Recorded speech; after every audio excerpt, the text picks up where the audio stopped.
안녕하세요. AI 자동화 공장장 기획실장 광곤입니다. 오늘은 신생아 특례대출 관련 글을 네이버 블로그에 올리는 과정을 처음부터 끝까지 천천히 보여드리겠습니다. 오늘은 제가 네이버에서 공식 자료를 먼저 찾고 그 내용을 복사한 다음에 GPT든 제미나이든 젠스파크든 본인이 유료 결제해서 쓰고 있는 툴에 넣어서 글감을 뽑고 그 다음 그 글감을 다시 네이버 블로그에 붙여 넣어서 포스팅을 완성하는 흐름으로 보여드릴게요. 처음 하시는 분들도 따라 하실 수 있게 마우스 누르는 것부터 단축키까지 천천히 설명드리겠습니다.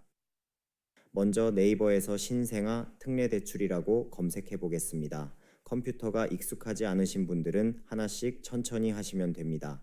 위쪽 주소창으로 바로 가고 싶으면 키보드에서 컨트롤 누른 상태로 L을 누르시면 주소창이 바로 잡힙니다. 그 다음 네이버.com을 입력하고 엔터를 눌러서 네이버로 들어갑니다. 네이버가 열리면 검색창을 마우스로 한번 눌러주시고 신생아 특례대출이라고 입력한 다음 엔터를 눌러주시면 됩니다. 이렇게 먼저 검색하는 이유는 다른 블로그를 보려는 게 아니라 공식 자료가 어디 있는지 먼저 찾기 위해서입니다.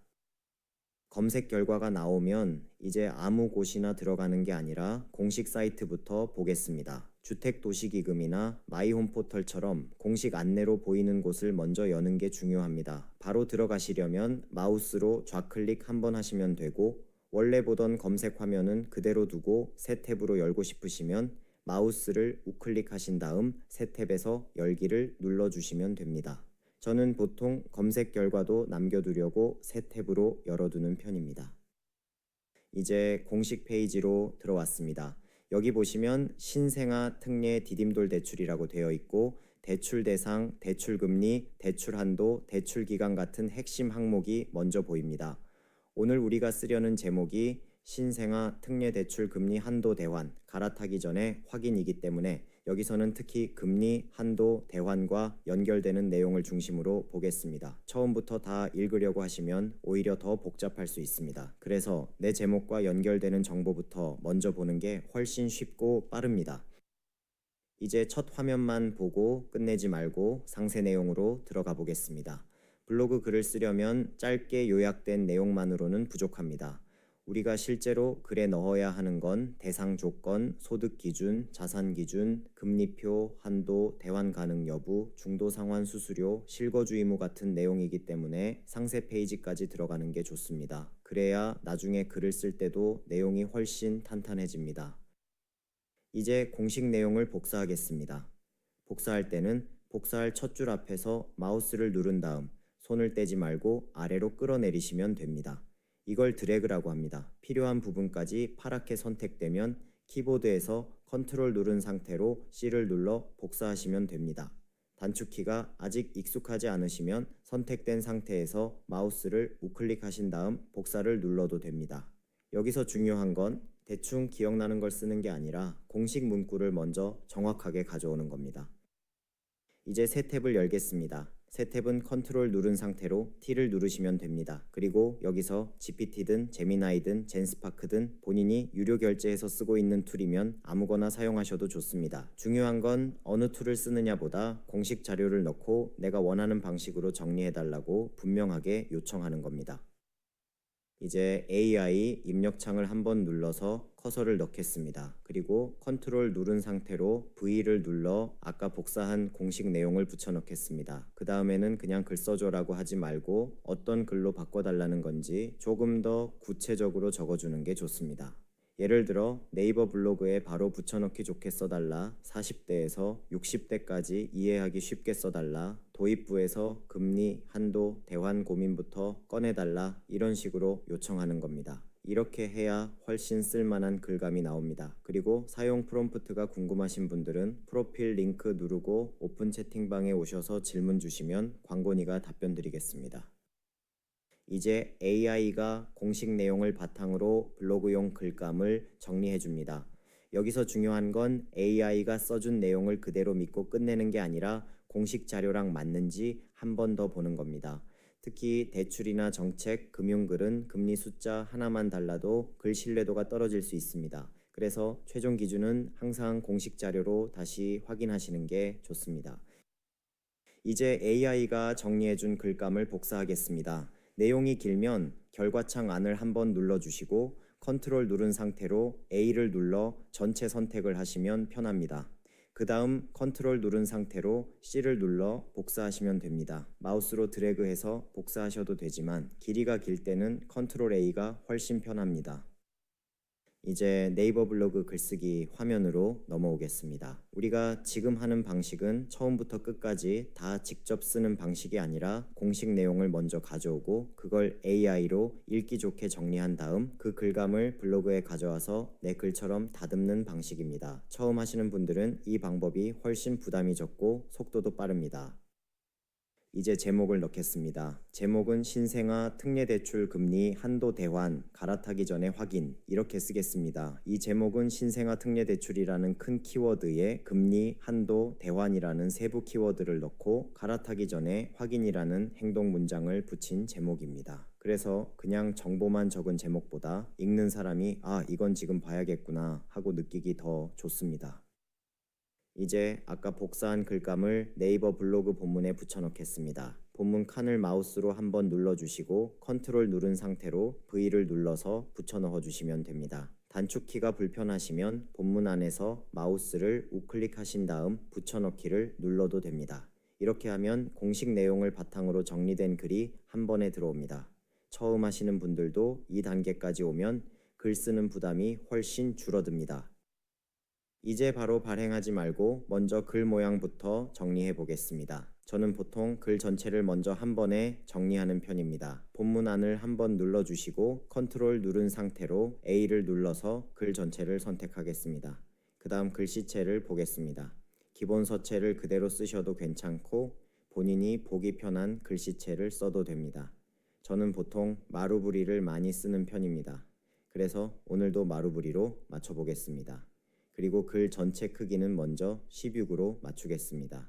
이렇게 전체를 먼저 16으로 통일해두면 본문 읽기가 편하고 그 다음 소제목만 따로 키우기가 훨씬 쉽습니다.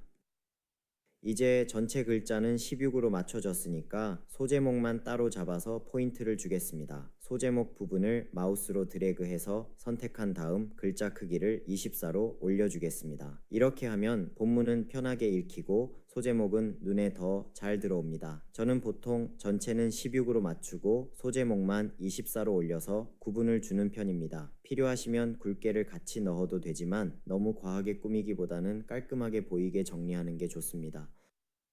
이제 가독성 작업을 하겠습니다. 붙여넣은 글이 한 문단으로 너무 길게 붙어 있으면 내용이 좋아도 읽기가 힘듭니다. 그래서 중간중간 엔터를 눌러 줄을 띄워주시고 소제목 아래 내용도 두세 줄씩 끊어서 보이게 해주면 훨씬 읽기 편해집니다. 또 너무 반복되는 말이나 조금 어색한 문장은 드래그해서 지워주시면 됩니다. 블로그는 무슨 내용을 쓰느냐도 중요하지만 읽는 사람이 답답하지 않게 보이도록 만드는 작업도 정말 중요합니다. 이제 본문 정리가 끝났으니까 썸네일에 들어갈 문구도 받아보겠습니다. 다시 AI 창으로 가서 블로그 글 제목과 내용을 바탕으로 썸네일 문구 3개와 미리 캔버스용 프롬프트 1개를 만들어 달라고 요청하겠습니다.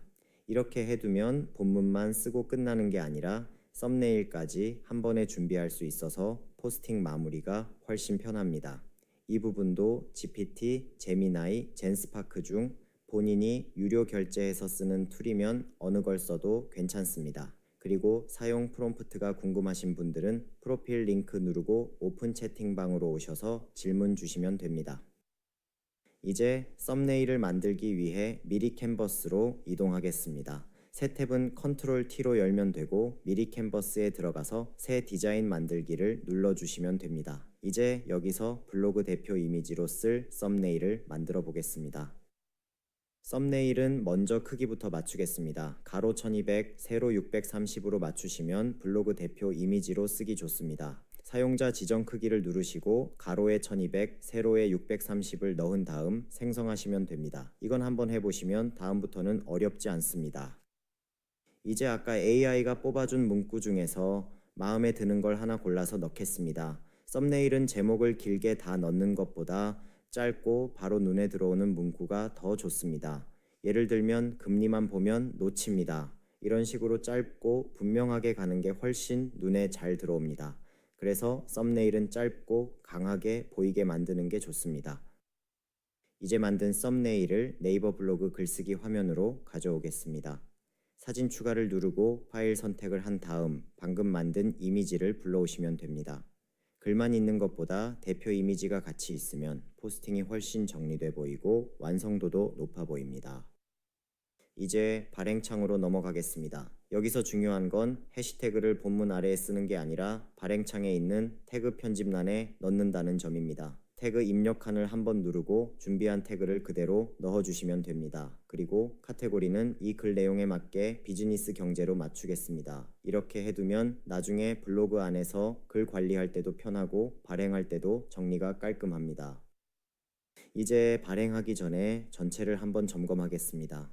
제목이 맞는지, 글씨체가 내가 원하는 스타일인지, 전체 글자가 16으로 잘 맞춰졌는지, 소제목이 24로 잘 보이는지, 줄바꿈이 답답하지 않은지, 대표 이미지가 잘 들어갔는지, 카테고리가 맞는지, 태그가 발행란에 잘 들어갔는지 이 정도만 다시 보면 됩니다. 대출 관련 글은 조금만 헷갈리게 써도 보는 분들이 오해할 수 있기 때문에 최종 점검은 꼭 하시는 게 좋습니다. 이제 발행하겠습니다. 오늘은 네이버에서 공식 자료를 찾고 그 내용을 복사해서 GPT나 제미나이, 젠스파크 같은 툴로 글감을 뽑고 그걸 다시 네이버 블로그에 붙여넣어서 정리한 다음 글씨체와 글자 크기, 가독성 작업, 대표 이미지, 태그와 카테고리까지 맞춰서 발행하는 과정까지 처음부터 끝까지 보여드렸습니다. 처음 하시는 분들도 오늘 보여드린 순서대로 하시면 정책형 블로그 글을 훨씬 편하게 쓰실 수 있습니다. 다시 말씀드리지만 GPT, 제미나이, 젠스파크는 본인이 유료 결제해서 쓰는 툴이면 어느 걸 써도 괜찮습니다. 그리고 사용 프롬프트가 궁금하신 분들은 프로필 링크 누르고 오픈 채팅방에 오셔서 질문 주시면 광고니가 답변 드리겠습니다. 다음 영상에서는 이렇게 만든 글을 바탕으로 백링크 거는 방법도 보여드리겠습니다.